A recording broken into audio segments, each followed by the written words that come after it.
Movie के शुरू होते ही डेमियन हेल नाम का एक वेल्दी बिजनेसमैन दिखाया जाता है जो कैंसर के कारण बहुत जल्द मरने वाला था।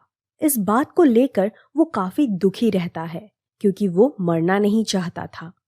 एक दिन वो अपने वॉलेट से एक विजिटिंग कार्ड निकालता है और वहां कॉल करके उस एड्रेस पर पहुंच जाता है। दरअसल ये फीनिक्स बायोजेनिक नाम की एक कंपनी थी जहां प्रोफेसर अल्ब्राइट उसे बताता है कि वो लोग एक मेडिकल प्रोसीजर के थ्रू किसी भी इंसान की कॉन्शियसनेस को यंग लोगों की बॉडी में ट्रांसफर करते हैं ताकि इससे वो लोग हमेशा के लिए जिंदा रह सके। और इस प्रोसीजर को वो लोग शेडिंग कहते हैं। हालांकि वो लोग इसके मिलियंस ऑफ डॉलर्स चार्ज करते हैं और उनके क्लाइंट्स भी रिच होते हैं, लेकिन वो लोग ये प्रोसीजर सिर्फ उन्हीं विजनरी लोगों पे करते हैं जो अपने टैलेंट और स्मार्ट दिमाग से दुनिया को बदलने का पोटेंशियल रखते हैं, ताकि ऐसे लोग हमेशा के लिए अमर हो जाए और उनके जाने से दुनिया को कोई भी लॉस ना हो। और ये लोग जिस बॉडी में लोगों की कॉन्शियसनेस को ट्रांसफर करते हैं उस बॉडी को ऑर्गेनिक टिश्यू द्वारा आर्टिफिशियली ग्रो करके परफेक्ट ह्यूमन एक्सपीरियंस के लिए काफी समय तक हार्वेस्ट किया जाता है, ताकि जब उसमें किसी की कॉन्शियसनेस को ट्रांसफर करें तब वो एक नॉर्मल इंसान की तरह परफेक्टली बिहेव कर सके। डेमियन अल्ब्राइट की बातों से कन्विंस नहीं होता, फिर भी वो इस बारे में सोचने के लिए समय मांगता है। अब वो अपनी बेटी क्लेयर से मिलता है जो एक सोशल एक्टिविस्ट है और एक एनजीओ चलाती है। क्लेयर अपने डैड को पसंद नहीं करती और उनसे अलग रहती है क्योंकि एक बिजनेसमैन होने के नाते उसके डैड हमेशा अपने काम में ही बिजी रहते थे और उसके साथ बहुत कम टाइम स्पेंड करते थे, जिस वजह से क्लेयर उनसे दूर होती गई और उसे उनकी धन दौलत में भी कोई इंटरेस्ट नहीं रह गया था। लेकिन डेमियन को अब अपने बिहेवियर के लिए पछतावा होने लगा था और वो चाहता था कि किसी तरह वो अपनी बेटी को अपने साथ वापस रहने के लिए मना सके ताकि जिंदगी के आखिरी कुछ दिन वो उसके साथ स्पेंड कर सके। पर यहाँ क्लेयर डेमियन की बीमारी से अनजान थी और डेमियन भी नहीं चाहता था कि उसे इसका पता चले। वो उसकी हर तरह से हेल्प करना चाहता था, इसलिए वो उसके काम के लिए कुछ पैसे ऑफर करता है, लेकिन क्लेयर उससे कोई भी हेल्प लेने से मना कर देती है। अब डेमियन शेडिंग प्रोसीजर के बारे में सीरियस हो जाता है और उस पर डिटेल्ड इंफॉर्मेशन निकालने लगता है। तभी उसे पता लगता है कि ये प्रोसीजर डॉक्टर जेनसन नाम के एक न्यूरोलॉजिस्ट ने इन्वेंट किया था, जो चाहते थे कि हाईली इंटेलिजेंट लोगों के माइंड को उम्र के साथ वीक होते हुए बॉडी पर डिपेंडेंट नहीं रहना चाहिए। इसी दौरान डेमियन की तबीयत खराब होने लगती है और वो ब्लड वॉमिट करते हुए बेहोश हो जाता है। तभी वो डिसाइड करता है कि वो शेडिंग प्रोसीजर से अपने आप को दूसरे बॉडी में ट्रांसफर करेगा।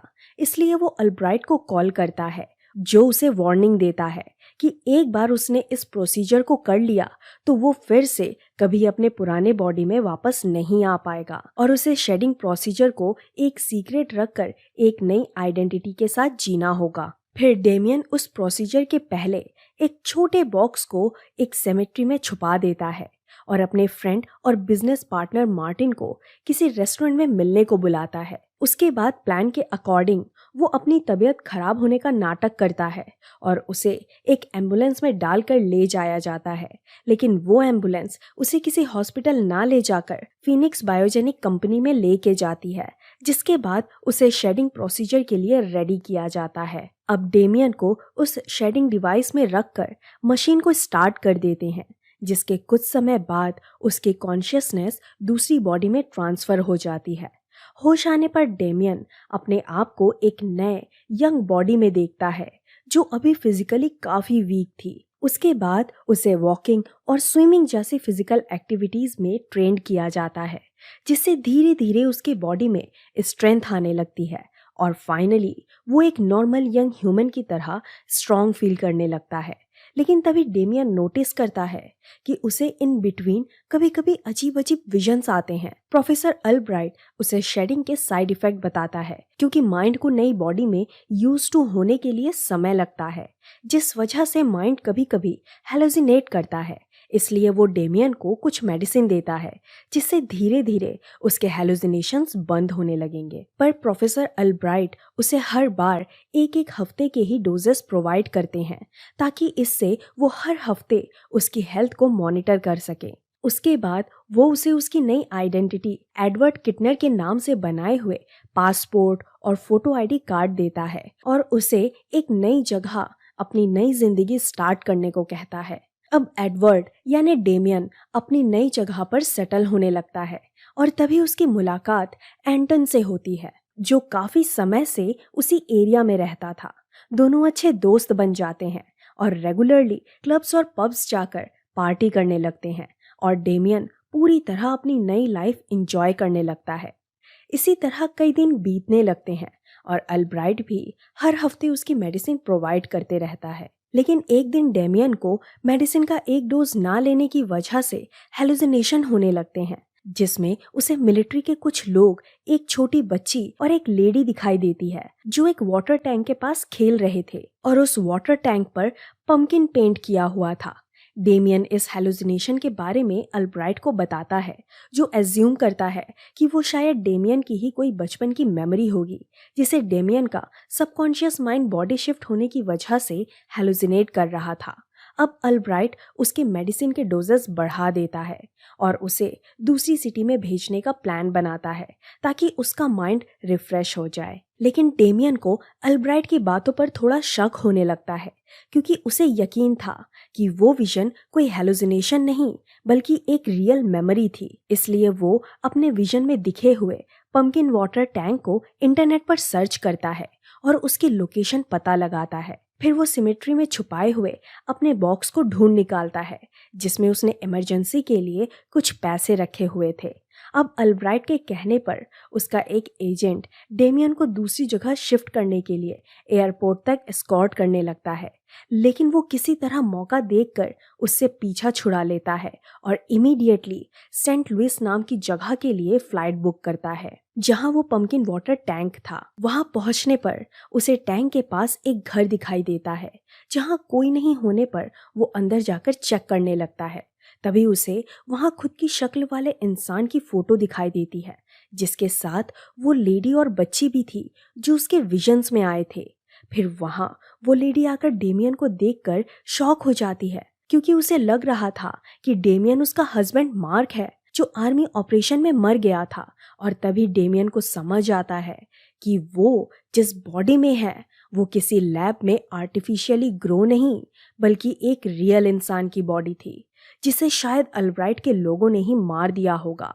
अब वहां अल्ब्राइट का वो एजेंट और उसके कुछ पार्टनर्स आकर डेमियन को पकड़ लेते हैं और उस लेडी को बेहोश कर देते हैं। तभी वहां एंटन भी आता है जो दरअसल अल्ब्राइट का ही आदमी था जिसे डेमियन पर नजर रखने के लिए कहा गया था। एंटन उसे बताता है कि मार्क ने खुद अपने आप को सैक्रिफाइस कर अपनी बॉडी को उनके हवाले किया था जिसके लिए उसे अपनी बेटी के लाइफ सेविंग ऑपरेशन के लिए पैसे दिए गए थे। अब डेमियन एंटन के साथ चलने से मना करता है क्योंकि उसके जाने के बाद एंटन के पार्टनर्स उस लेडी को मारने वाले थे। इसलिए वो मेडिसिन लेने का बहाना बनाकर वॉशरूम चला जाता है जहां एंटन का एक साथी भी उसे फॉलो करता है। तभी मौका देखकर वो उस एजेंट को बेहोश कर उसकी गन छीन लेता है।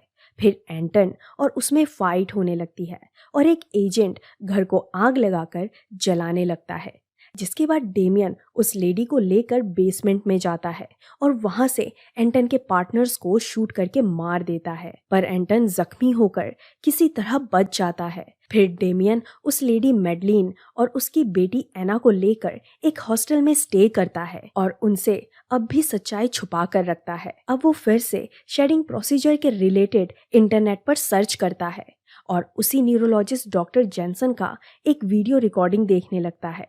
तभी वो देखकर शॉक हो जाता है कि डॉक्टर जेंसन भी उसी तरह अपने चश्मे पर फ्लिक करते थे जिस तरह अल्ब्राइट करता है।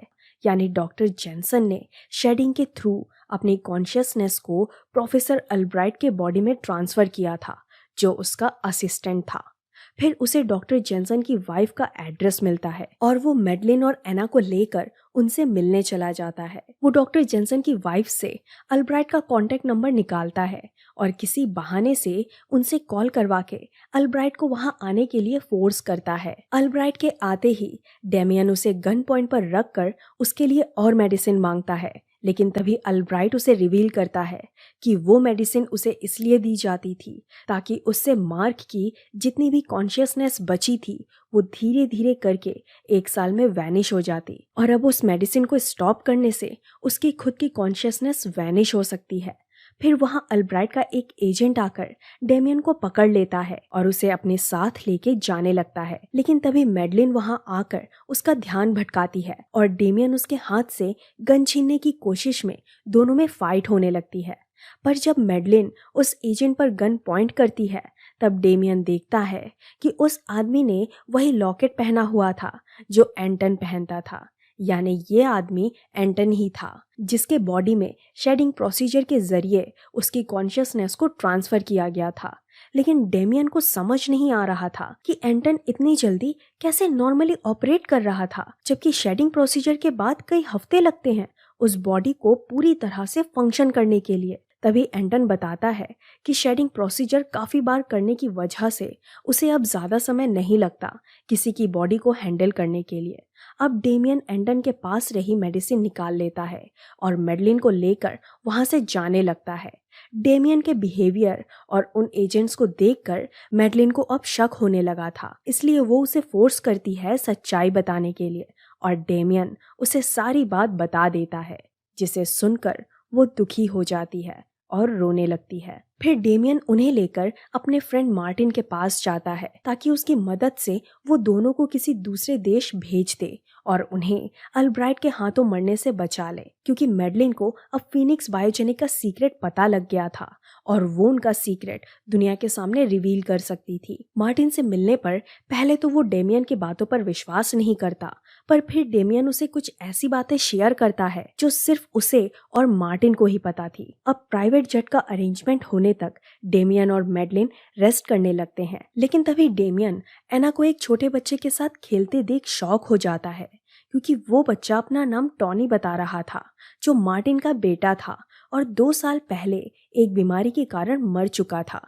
यहाँ मार्टिन अपने बेटे को जिंदा करने के लिए अल्ब्राइट के कर्जों में डूबा हुआ था, इसलिए वो अपने कर्जे के बदले अल्ब्राइट को डेमियन का पता बता देता है और उसके एजेंट मार्टिन के घर के बाहर डेमियन का वेट करने लगते हैं। तभी डेमियन मार्टिन को फीनिक्स बायोजेनिक की सच्चाई रिवील करता है कि वो लोग कोई आर्टिफिशियल बॉडी नहीं बल्कि किसी रियल ह्यूमन की बॉडी यूज करते हैं अपने काम के लिए।